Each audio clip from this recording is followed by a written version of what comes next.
Welcome to my channel. The ultimate budget engine swap. Junkyard engine to performance car. 1. Pick your car and your target engine. Know what fits your car and what works with minimal mods. Popular swaps usually involve engines that are common, reliable, and easy to source. Think V6 into a light sedan or a small V8 into an old coupe. Write down your options, check forums, see what people have done. 2. Hit the junkyard hard. Hit your local salvage yards with a plan.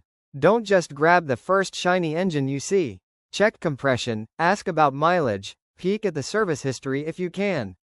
Sometimes the engines that look rough are diamonds in the rough. 3. Strip your donor car. Before you even touch the engine bay of your ride, prep it. Strip out the old engine, clean up the bay, and make space.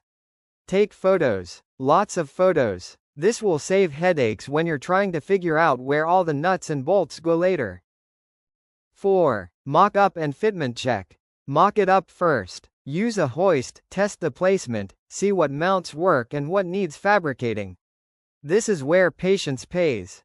A little measurement now saves a ton of frustration later. 5. Wiring, electronics, and fuel. Modern engines come with modern brains. Wiring harnesses, ECUs, sensors, they matter. But you don't need a wiring PhD. Focus on what's critical: ignition, fuel, and sensors. If you can snag a matching ECU from the junkyard, even better. 6. Fluids, hoses, and exhaust. Plumbing, radiator hoses, fuel lines, oil lines, coolant, exhaust.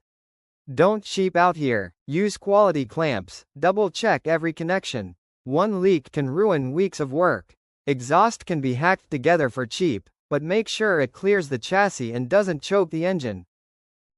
7. Fire it up and tune. Battery connected? Fuel in? Coolant topped off? Turn the key. Listen. Smell. Watch for leaks. Don't panic if it doesn't fire immediately. Adjust timing, check fuel delivery, and give it a gentle tune. Once it's running, take it slow. Break it in. Thanks for watching.